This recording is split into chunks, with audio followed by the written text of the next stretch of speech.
No, this is Steve Ross. I think most of those large eels, like are in the picture now, are Synaphobranchus, probably Synaphobranchus caupi, a cutthroat eel. There is another species that could occur here, and you can't separate the two visually. That's in the genus Synaphobranchus. I believe we still need to white balance, actually. Don't reap video. Caupi is certainly the species that we get in trawls here. The commonest of the midwater eels would be Cerevoma beanie, but I don't know if you can tell those apart looking at them. All right, I got a 13-meter delta. I see the tether right here. It's kind of blowing out a little bit. Does anybody know what that small shark-like one might be? We might get if it sticks around, we can get a better view of it. Back up a little more to you. Yeah, it would be great if you could get some close-up of that. It's probably a black dogfish, Centrocilium fabrici. Slope. Yep.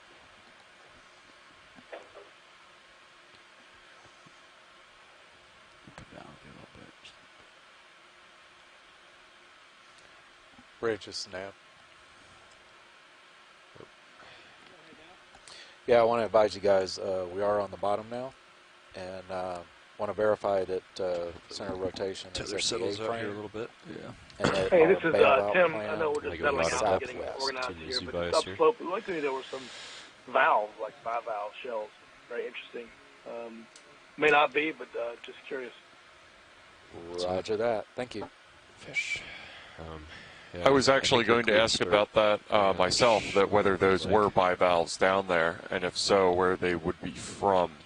Whether those would be in situ or whether they were potentially transported here. Talking to the bridge, bailout will be southwest. Okay. So it goes to open deep. So we should be good.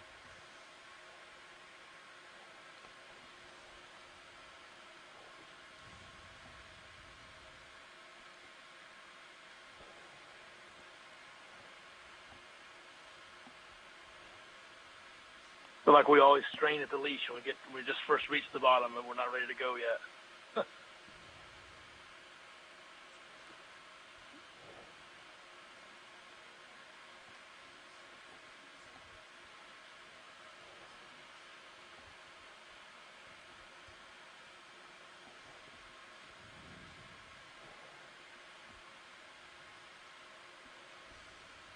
Not a whole lot of current. Yeah, so just again for reiteration, or for anybody who has just been joining us since we reached bottom, this is our dive number 1 of the Deep Connections expedition, 1905L2, Leg 2. And this first site is in the Gully Canyon Marine Protected Area, or MPA, and was a very high priority site targeted by our Canadian partners, the Department of Fisheries and Oceanography. And it's a very productive environment. Upwelling coming up the axis of the submarine canyon produces an oxygen and nutrient-rich environment that a lot of benthic and pelagic organisms take advantage of.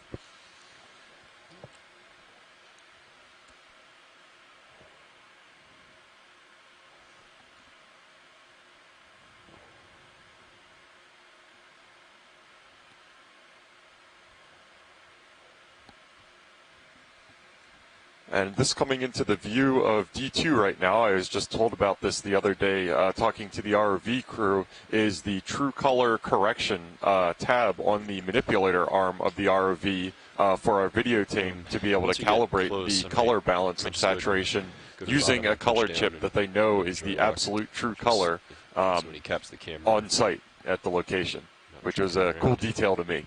Copy. Hey, Dan. Are you clear for me to do that now? Yeah. Yeah. The USBL depth is going to be here. Oh, yeah. Okay. Gotcha. Yeah. I gotcha. Okay. Can I take my camera real quick? Yeah. Okay.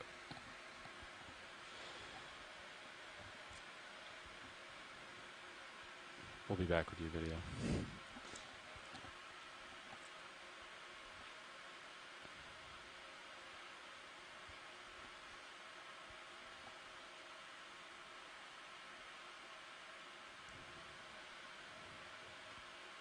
I'm really liking this spirally coral. It might be a black coral, I'm thinking. And then these little sort of round puffballs that you're seeing on the bottom, those are xenophyophores. They're not actually an animal, but a protus that creates this large construction, one of the largest protists on the planet.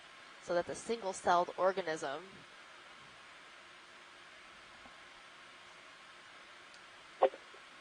Hi, Megan. It's Lindsay from the DIOECC. Okay.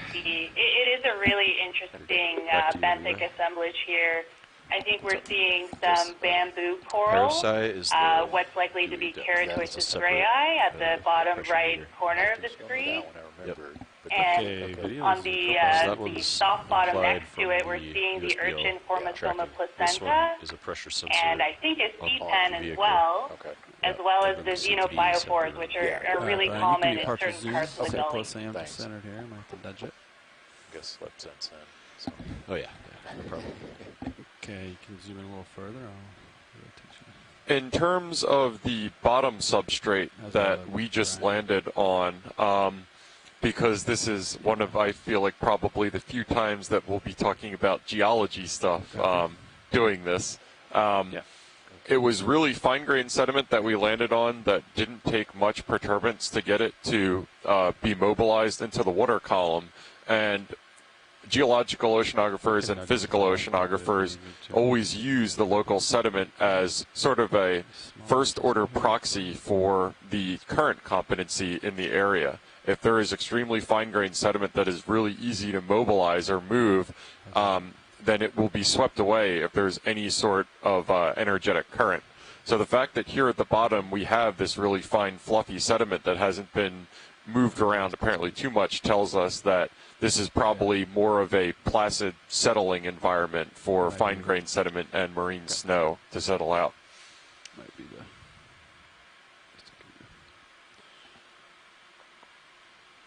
Check me to deploy your upper swing arm. Sure. Hi, Calvin here from the Geological Survey of Canada. We found from sampling in a lot of these canyons that you do find areas that are rarely fine-grained on the bottom, but you...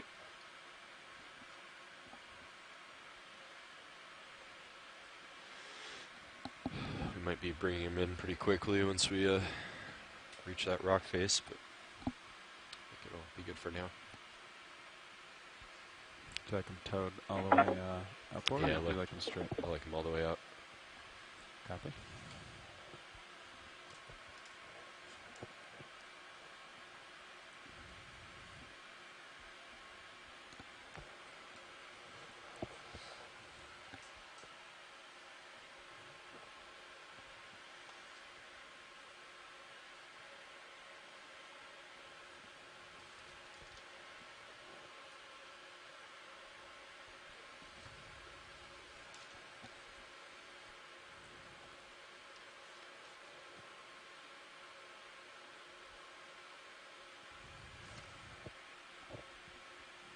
How are you drifting off to my starboard side?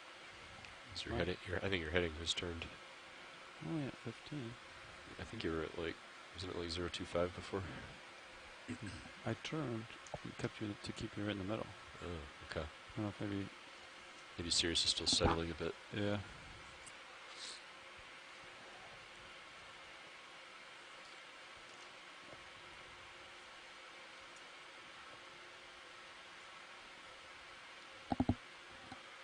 Maybe a little bit of current off to the, like, going starboard down here as well.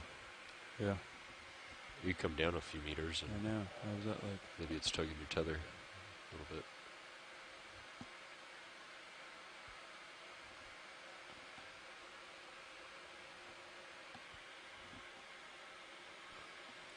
Just testing communications. Calvin from the Geological Survey of Canada was in the middle of saying something and it cut out. Was that just on this end or? Okay, 14. Hey, thanks, video. I think it might have been error 18 or something here.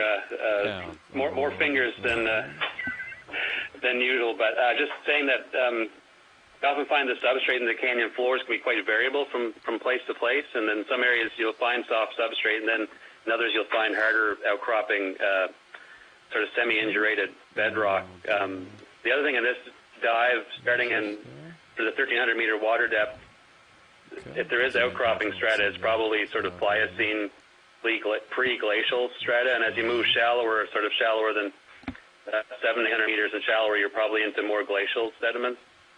And some of the larger boulders that we've seen already are probably things that glacially transported class that down slope into the canyon.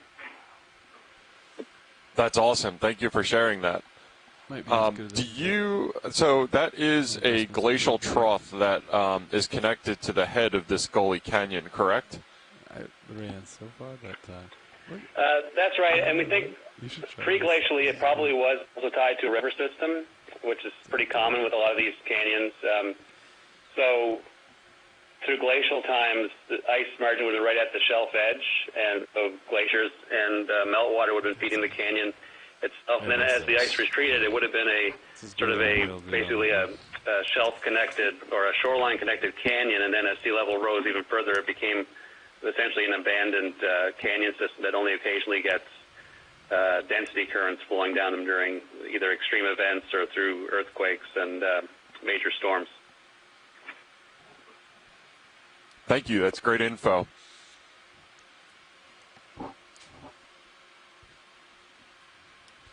And to just bring that into the general context for submarine canyons all up and down the Atlantic margin and everywhere in the world, in fact, a lot of these larger canyons that we're going to be diving on that cross the continental shelf edge are called shelf indenting or shelf-sourced submarine canyons. And those are ones that are suspected or known to be connected to river channels from the continent during times of sea level low stand, when the sea level is about 350 or 400 feet lower than it is during the current day when the glaciers are at their maximum size and the Earth is cooler. All right. Next video. If I remember correctly, someone said that Gully Canyon is one of the largest deep sea canyons on the Atlantic Ocean.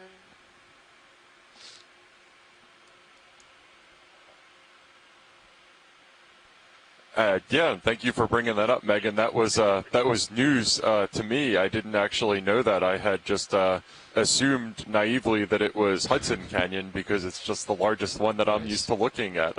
Could you confirm that, Calvin, potentially?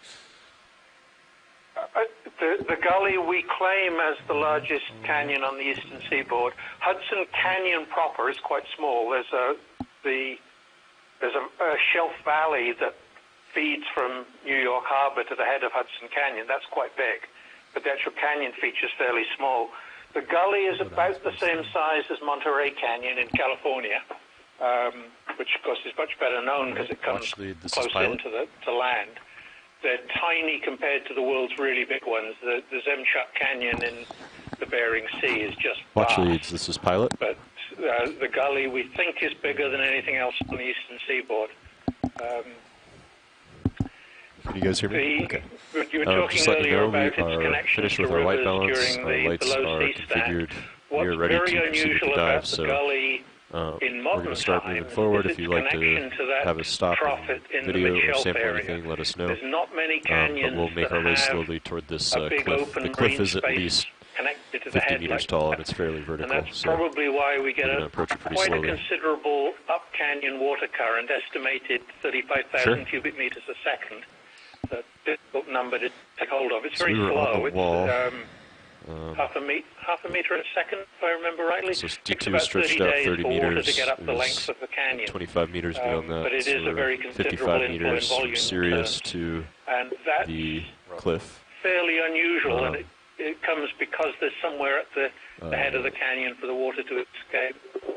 But that's just to shape the ecology because we now have 20-meter move toward the feature. Food and other things being brought in with that inflow that Monterey Canyon can't have. I'll come. Actually, I need to come center up with Sirius here first.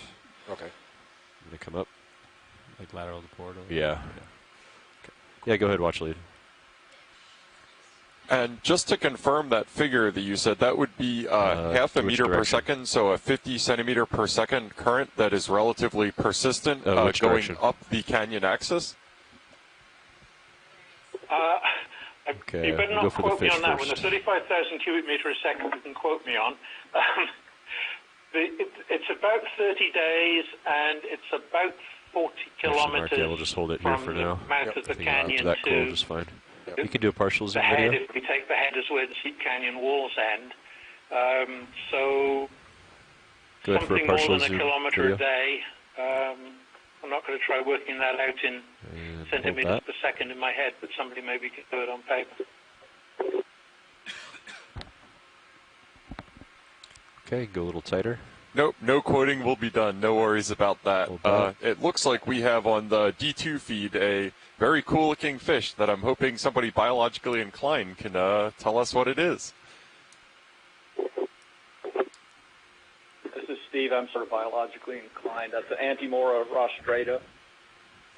It's fairly common at this depth up and down most of the East Coast and into Canadian waters and even into the Eastern Atlantic. So it's something that you typically pick up here. If it raises its dorsal fin, you'll see it has a very high first dorsal fin. It may not do it, but anyway, common fish for this area. Okay, we can zoom out. And watch lead. Could you tell me a little bit about those long extensions on its underside, what those function as?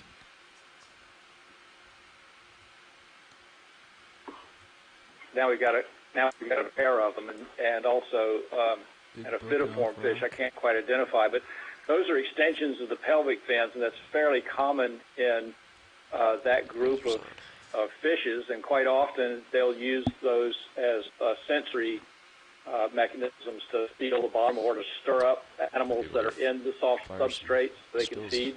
This guy. Occasionally they'll even perch on them in some of those fishes.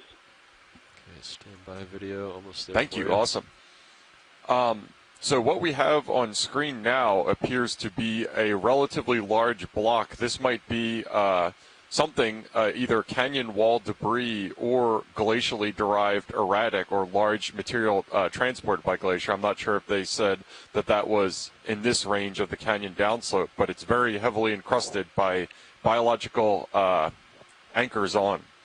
We get a few seconds of the wide shot with everything. Yeah, this is Tim. I think you can see it, but below that rock, there's these two bivalves there. That's like a septic bivalve. That may be where the other bivalves are seen. There's one on the far left of the image right now that's white. There's another one down below. This is a great picture of biodiversity here to start off with. Yeah, it's Ellen here. Just on the bottom of the screen, there are a couple of file clamps, the Acesta or Acesta. This is a new species that we discovered when we were first in the gully with another ROV in 2010, and we've named it Acesta cryptodelphi. And we were able to do that by checking out its DNA and comparing it with other species found in the Gulf of Mexico and the North Atlantic. So that's nice to see it there. And these are beautiful close-ups, really lovely.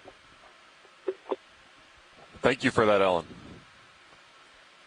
And this is just absolutely gorgeous and fascinating, and just kind of a reminder that of the importance of solid substrate within the marine environment for abyssal creatures to anchor on and to provide shelter and also rugosity for filter feeding, I believe. And that's why one of the reasons why submarine canyons in general are such biodiversity hotspots is they provide a lot of relief and rugosity for different creatures to live on.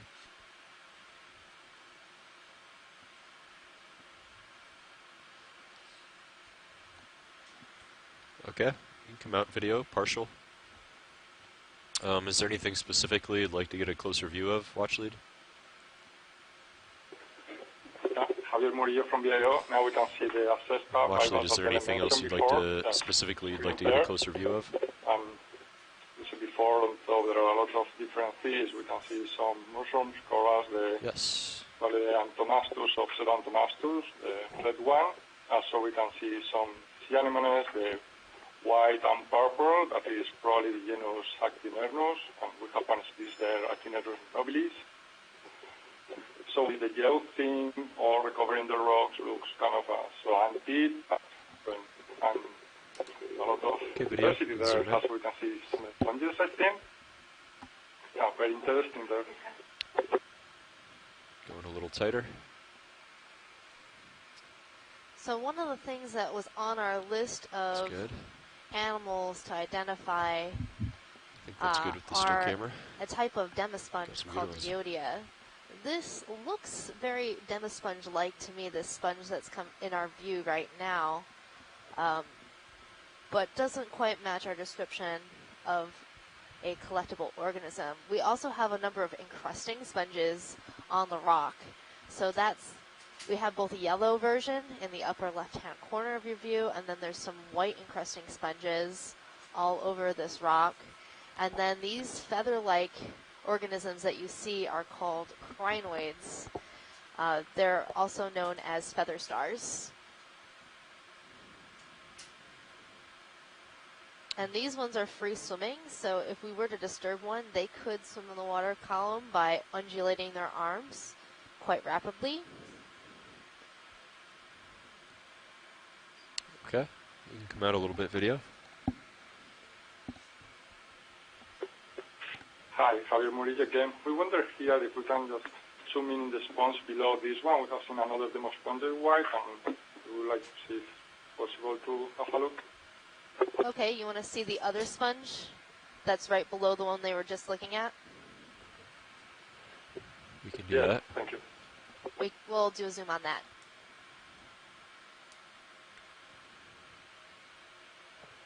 Pilot, can you zoom on that slightly larger sponge? Sure.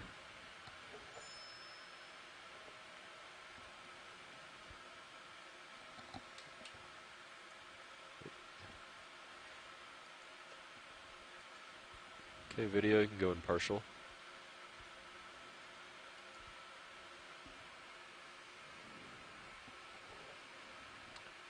Okay, you can go in a little more. And hold that, please.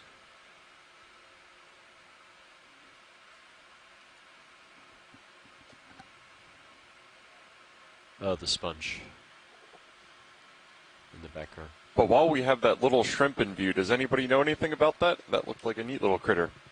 That is a mysid shrimp sitting on the bamboo coral that is sort of out of focus at the moment.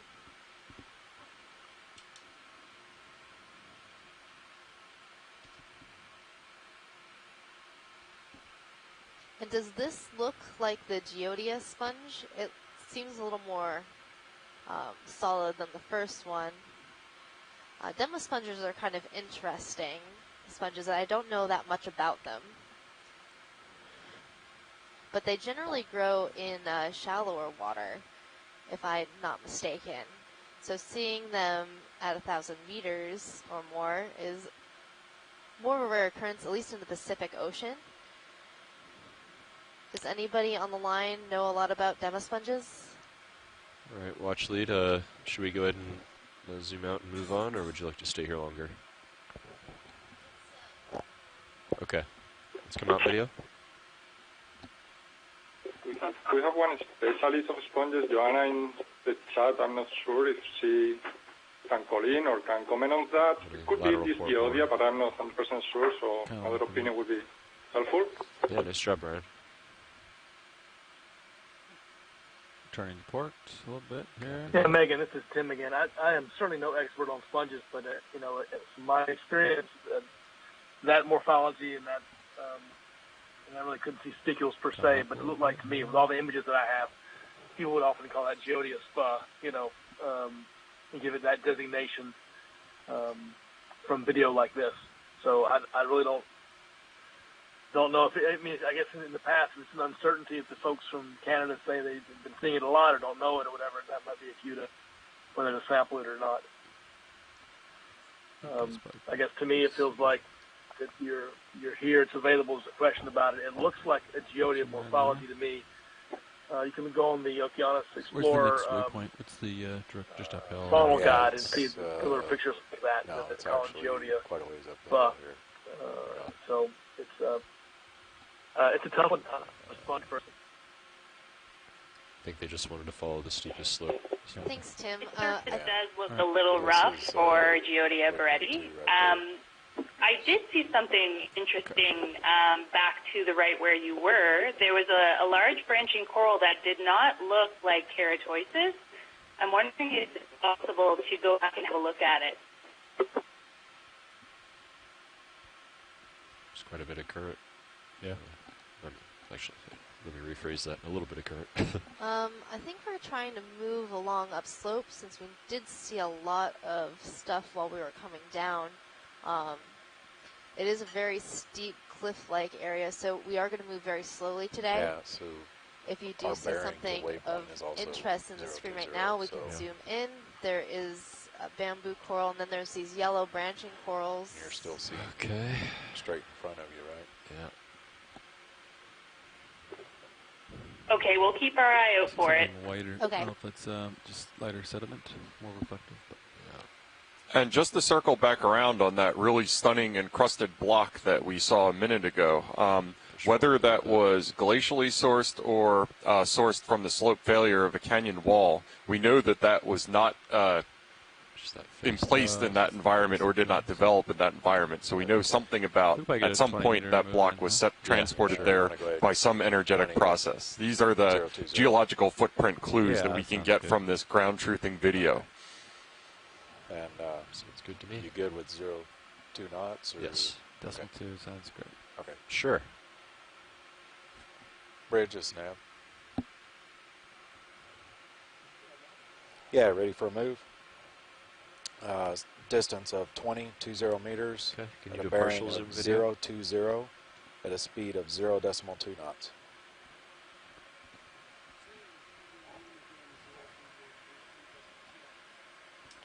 Roger that. Thank you. So right now we're going to zoom in on some of these zeros and yellow twos. corals Yeah, I was going to say. that have I had to listen to a it star closely. attached to them. They're a type of snake star wrapped around each of the branches of each coral. This is an association we often definitely see. current. So one of the Pretty light things on that the we're sticks right interested now, so is associated organisms that's me. with corals and sponges. At the base, we're also, or behind this yellow coral, there is a pink coral called Anthomastus. Okay, you can Its zoom in a common little name tighter. being mushroom coral. Hold that. So the upper coral has its polyps retracted, so it looks a little more knobbly. And then below, all the polyps are out and extended. So it's really interesting. I believe both of these corals are the same, but we have one with the closed polyps and one with the open polyps. Looks like you got a foot right against it. Okay. Let's come out. Big smoke.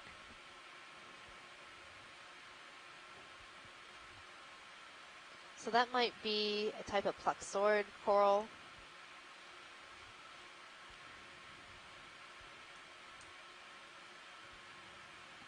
Okay, I'm going to back up a little bit. Maybe come around the front end of this feature. Looks like the boat's starting to move.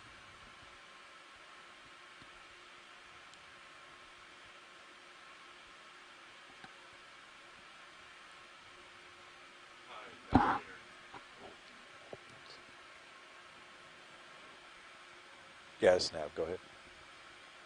Hi, quick question. I'm not sure who to ask about this, but do you have any sort of metric for the current speed at the ROV's location? I'm not hearing you. Hang on. I'm sorry, I had my mic on mute. Can you hear me now? Yeah, there you go. Okay, I got you. I had a question about whether there is any sort of measure of the current speed at the ROV's location. The best we can do is we can do a drift test. So we just have D2 off stick, fly with the current, and then we can look at our gyro compass. Did you copy that, Watchley? There's not really anything to measure at that depth. but if they let the ROV drift, then you can kind of calculate what the current is. Great, thank you. Yep. So do you know how to bring up the advanced view on fins? Well, that's what I was going to ask. Yeah. So it's on your left. One of the things that when we started ascending that canyon wall a minute ago that we didn't comment on that we're kind of speculating about is there appeared to be what looked like burrows in the canyon walls. And I know that in submarine canyons to the south along the Atlantic margin, tilefish pretty frequently cause those burrows. I'm not sure if those are prevalent or present in this region as well, but that was my first guess as to that. So if anybody has any comments or thoughts on that, I'd be interested to hear. Velocities. It'll be your I would be very surprised if the tilefish north speed, east speed. Speed. I'd be surprised if they get caught, but I'd be even more surprised if they get up as far as they go. Yeah, you're going to make me do some math. Huh? Thank you. So their range is generally to the south. Okay. You want to see? Yeah, this is Steve. That's correct. But also, we see a number of the invertebrates making these burrows and caves. Sometimes the spot lobsters do if they're big enough. Red crabs do. And also the tilefish, even if they were up this far north, would be shallower in general.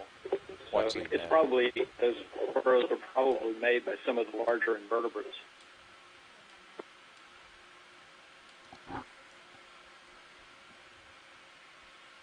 I think you're muted. Watchley, you copy? Okay. Did they want us to pursue getting the current for them, or is it? Yeah, we're doing it right now anyway. Okay. It's pretty much nil at the moment. Yeah. Okay. Well, we're going to go ahead. Calvin here commented on the substrate. We'll see what, that sort of tabular-looking and layered blocky stuff that we were at just after the heavily biologically covered class looks like preglacial sediment sort of outcropping on a steep slope. And so in this part of the world, it'd be geologically, it'd be Pliocene age sediment, sort of sand grains and finer layered sediment. But over top of it all, there seems to be sort of this very fine, flocculated, fine grain covering that's going to bring everything and give it sort of a porous-looking appearance. Yeah. So I think maybe a little more further. Hey, Calvin, do we get incision into Miocene age sediments in these canyons this far north? Okay. Yeah, we definitely do. We actually, in some places, we get down to how's that move? Sort of Jurassic salt outcropping in some of the canyon floor, so we get the whole suite of history from the opening of the Atlantic being inside by these canyons. I'm not 100% sure at this water depth in the gully if we're down to Miocene or not, but we might be. And just to put that into context, I don't know these numbers off the top of my head. Could you tell me and the audience what years and millions of years those ranges that we were talking about, Pliocene, Miocene, and Jurassic? I'm being ridiculed now in the room, but that's okay. So Pliocene, think sort of 3-4 million years ago. Miocene, you're back about 15 million years. And then sort of the Jurassic, you're at distance, the 15 meters, 190. At a bearing so of zero, the original opening of the Atlantic, where you had salt deposition and the early forming of the Atlantic just as it opened as a shallow sea. So quite a time range here. Thank you. Thank you, and you can pass the ridicule on to me.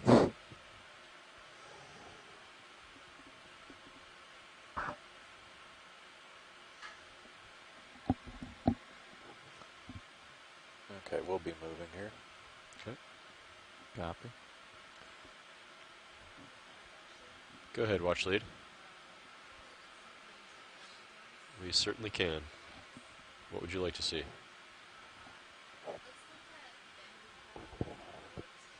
Okay.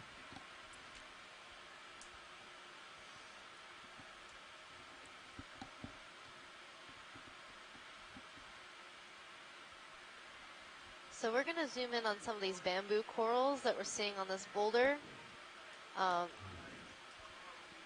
Are these the keratoisis that we were seeing before? Okay, go ahead and do a partial video.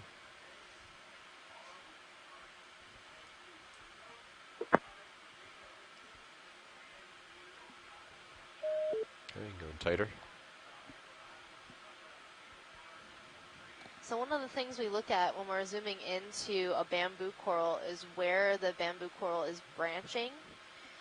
Bamboo corals are called bamboo because they have these nodes and internodal areas. The nodes are made of a protein, while those internodes are these long bones made of calcium.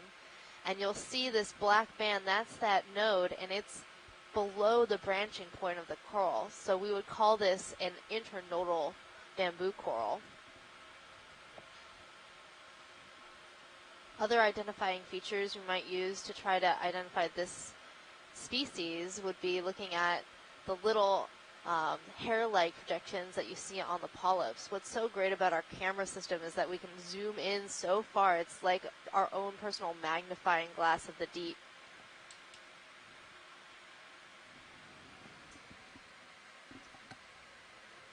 So keratoisis, the species that we were seeing earlier, this might be the same one.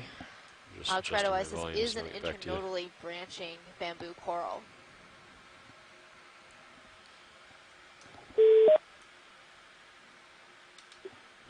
Hi there, sorry about that. We accidentally disconnected. There was a question on this bamboo coral. We believe it is the same one that we saw earlier, which is likely to be Keratoisis rayi. We've collected this species in the past from the gully. Very good.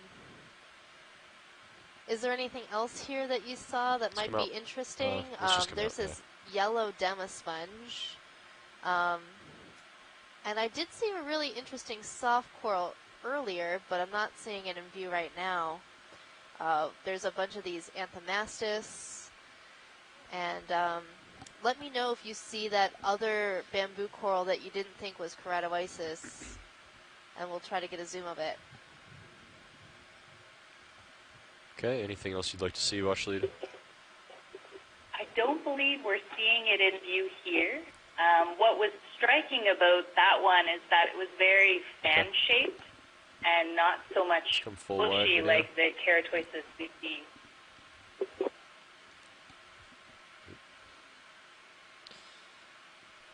Okay, well, I think we'll move on from this boulder and try to make our way to the slope. I've noticed a lot of brittle stars all over everything. That's pretty cool. Do you know what species these brittle stars might be? Ophiomucium limani is quite common at these depths. Next time you're settled and near one, if you zoom in, we might be able to confirm its identity through, they're like teardrop-shaped plates on its aboral surface. There is an interesting sponge which is on our wish list right in front of you. It's the vase-shaped sponge on the rock there. Not sure if you can get a closer look at that.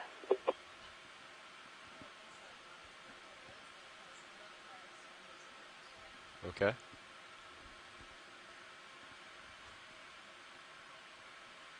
So I spotted a Dictyalis-like sponge on the boulder right below us. Bridge nav received, thank you.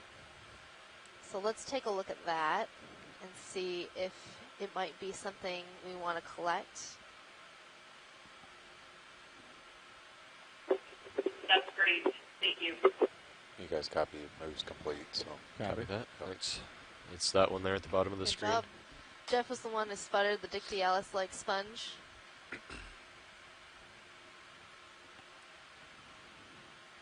Megan, is that the right biology? It is the right biology. So Dictyalis sponge is this very tubular vase-like sponge, and it has an osculum. So that's that round opening at the top. And as we zoom in, we'll see how if that osculum is open or closed or has a lattice on top. That's your word of the day for sponges, osculum. That's a great word. I'm going to use it in a sentence.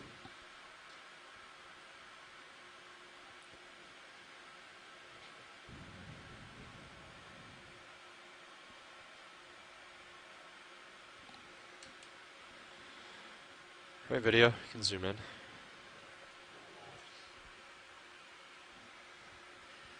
Pilot's a little rusty today.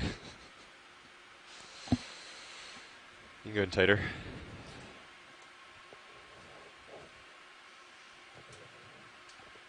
So when we're looking at the sponge, you'll notice that it looks like it has a lattice work around the edges of it. So it's crisscross hatching. And that's pretty typical of Dictyalis sponges. And now that we're zoomed in, you can see the lattice covering the osculum. It has a little fringe around it. Shoreside, do you want to make a collection of this organism?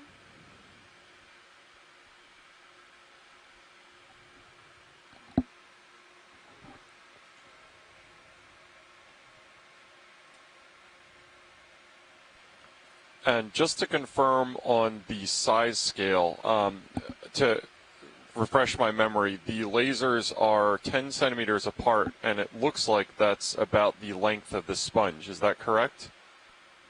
Yes, Jeff, our lasers are 10 centimeters or 4 inches apart.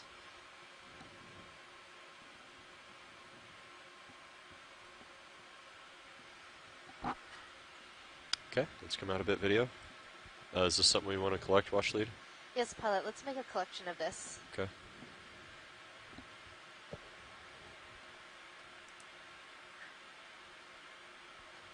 So we are going to settle down and try to collect this sponge because it's on our list of high priority organisms that have not yet been described from the buoy.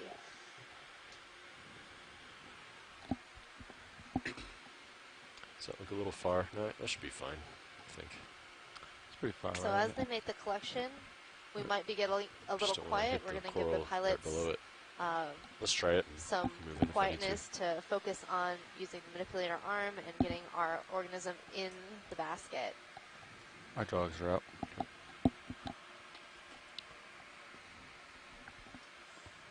You can try to cut it or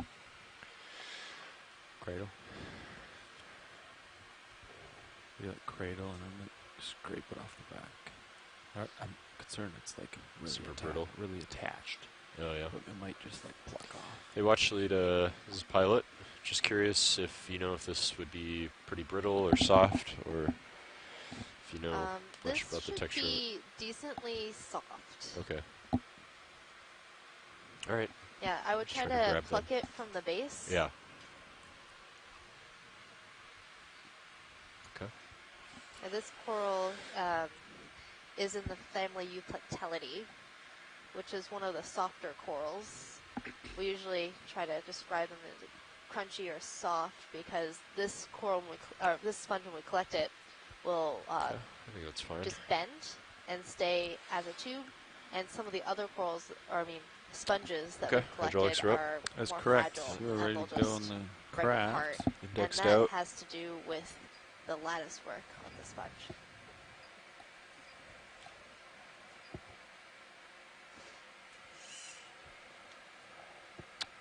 Pots look stable. Hydraulics coming on. Twitch. Bring it down to grip force 3. Force feedback 3.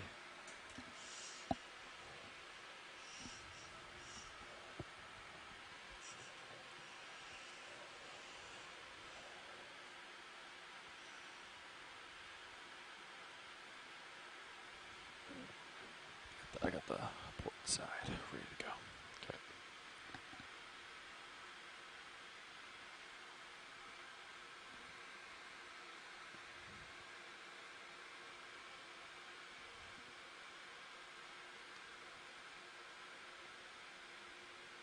Can you zoom in a little bit on the Zeus, please, video? The Zeus Plus.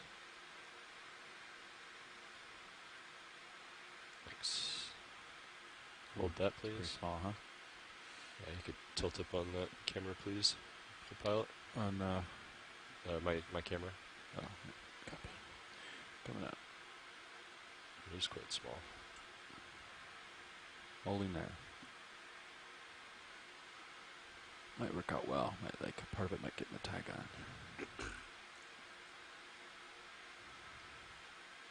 And then, like, twist and scrape it off the bottom. Or they might just pluck off.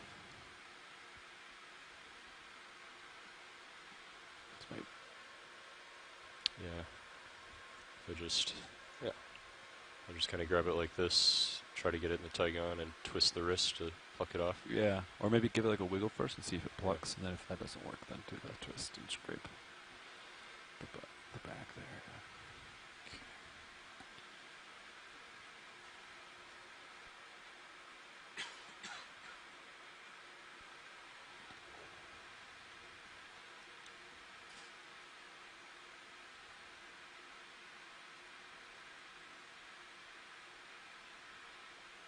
Oh, perfect. Nice.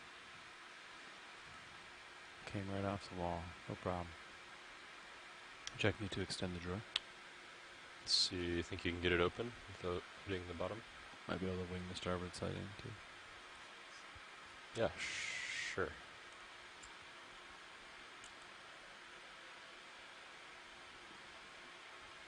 Actually, should I go ahead, this is going to be an easy stow. Should we go ahead and put it in starboard? If they're thinking that they're going to want to collect a lot today. Sure. Go ahead and do that.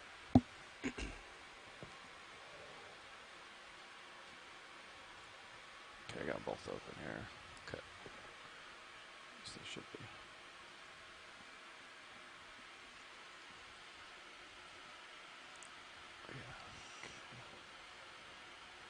Nope, we're pushing away.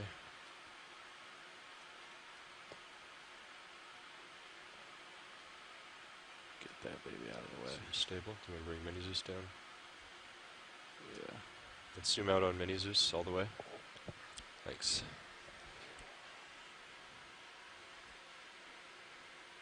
I'm attempting to draw out just a little more here.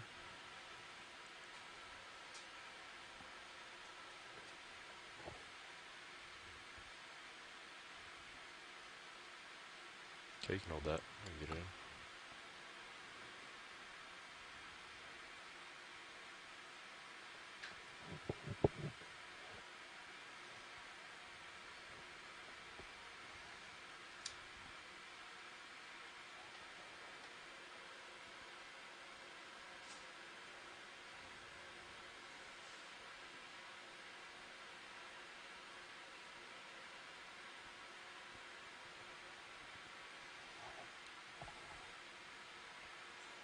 Yes.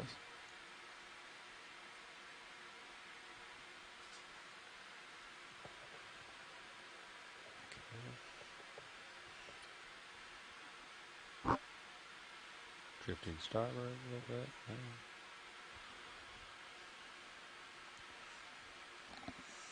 I'm going to come up and get stable, and then I'll finish towing it. I missed which box did you put it in? Starboard inner. Starboard inner. Fantastic. So it looks like a successful collection of the sponge, the Dictyalis that we were looking at. So that's on board now, and I think we'll get back to our ascent soon. Go ahead, watch lead. This is the starboard inner box.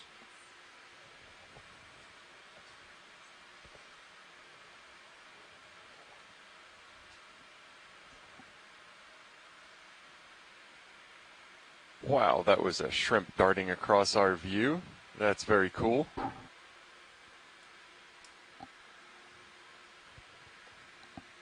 I didn't get a good look, but it looks a lot. Okay. It's one of those bigger shrimps, so maybe a Cerataspis. I'm going to bring Mini Zeus over. Actually, yeah, I don't need it. Copy. Thanks. Also, I'm seeing a different kind of soft coral on the top of that boulder right ahead of us. Okay, craft hydraulics are off. It's going down. Pilot, before we leave, can we get a zoom of that soft coral right on top of the rock? Sure. Thank you. Taking my monitor back. That's a Venus flytrap anemone.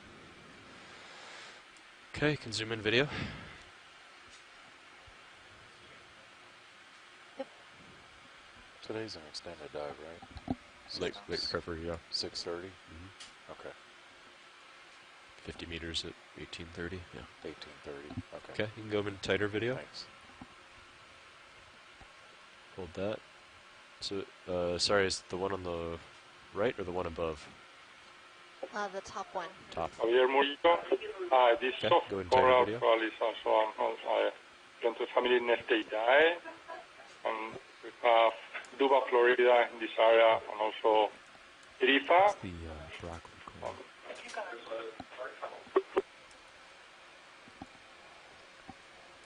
So this is a type of soft coral in the family Nidalidae. I didn't catch what the species was. Siphonogorgia, was that it?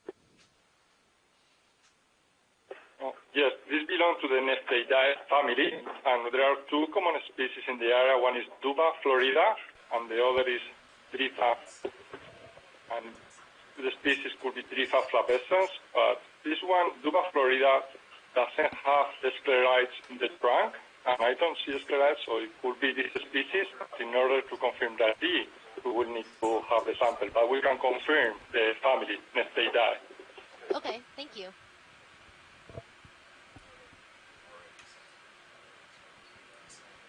Little rack focus there, video looks good. Nice. Okay.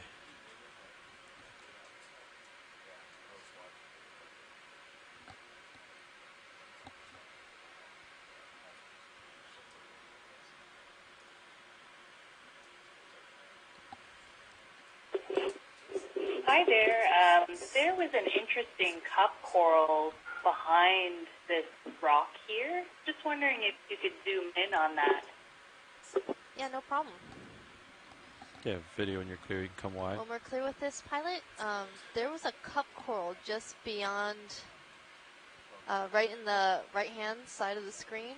Yeah. Can we zoom on that? Absolutely. Is it in view now? Watch it. Yes, yes. It's right behind, between the coral we were looking at and the anemone on that little cobble. Gotcha.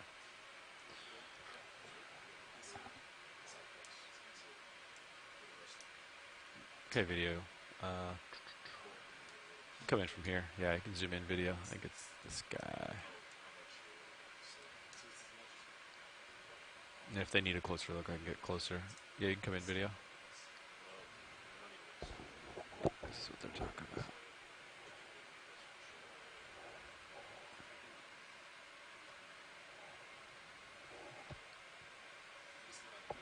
Is that like a big bivalve? Is that max zoom video? There it is.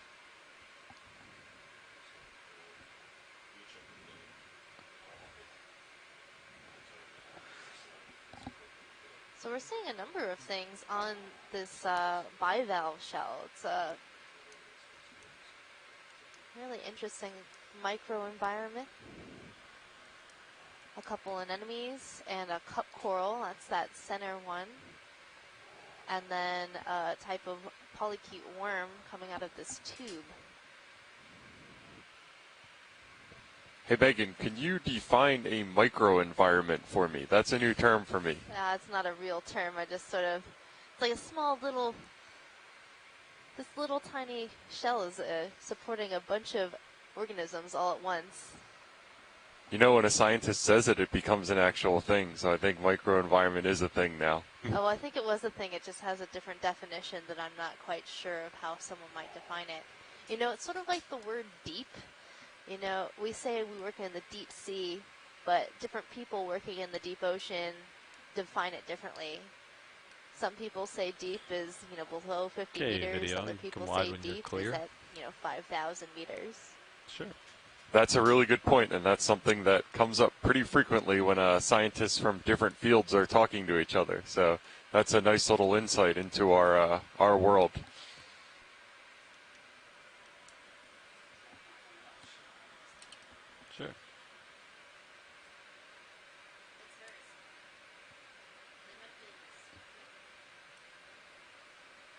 Copy.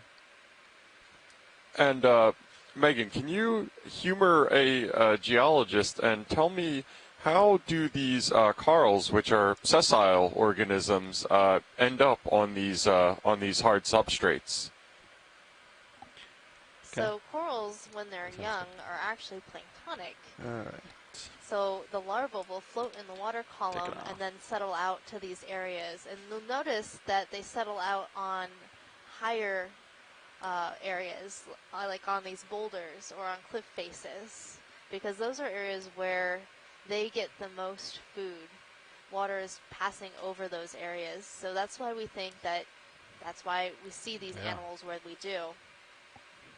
But once they start growing, they can't move anymore. All right, I think excellent. Thank you.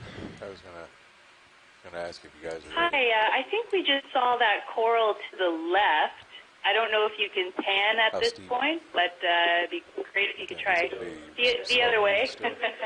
Is it that leggy-looking one? The sort of less bushy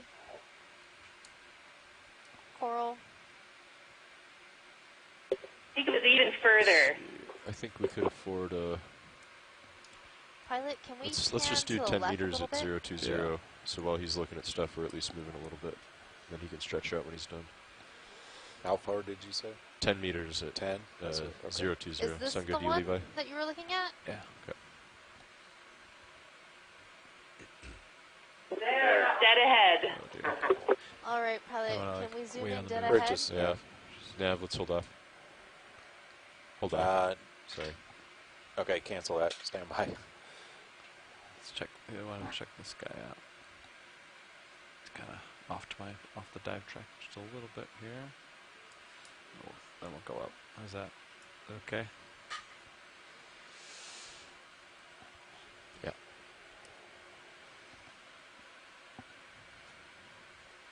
So right now we're looking at another assemblage of corals gathered on a small cobble or boulder, a small boulder. Depends on your definition.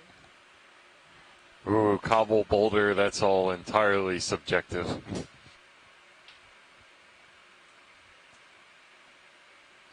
Okay, video, frame it up. Zoom in partial. Oh, we got a new video. Hey, how we doing?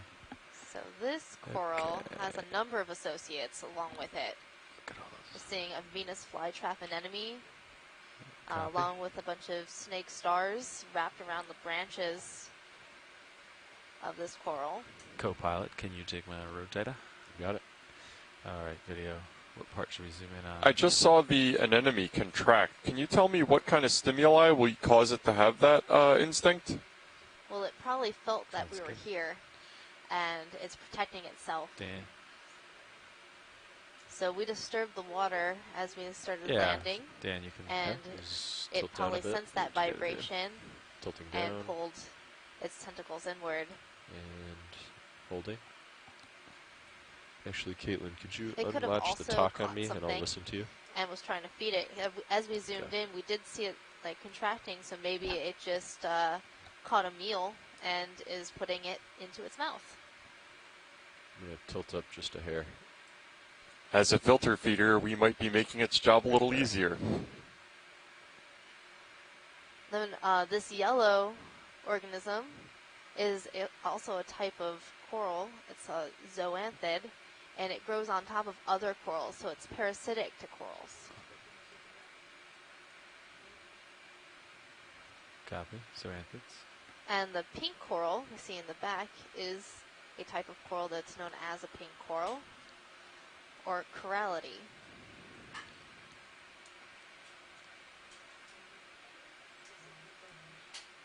Copy both. And Mark, do you want to calculate how much bottom time we have left, and we can let the watch leads know? Do we have? Yeah, actually, I had just pulled that up. So it's sometimes hard to tell pink corals and bubblegum corals apart from each other. You want to tilt up? Especially when they look cryptic Tilting like up. this. So bubblegum corals tend to have very round ends to their branches with a cluster of polyps, and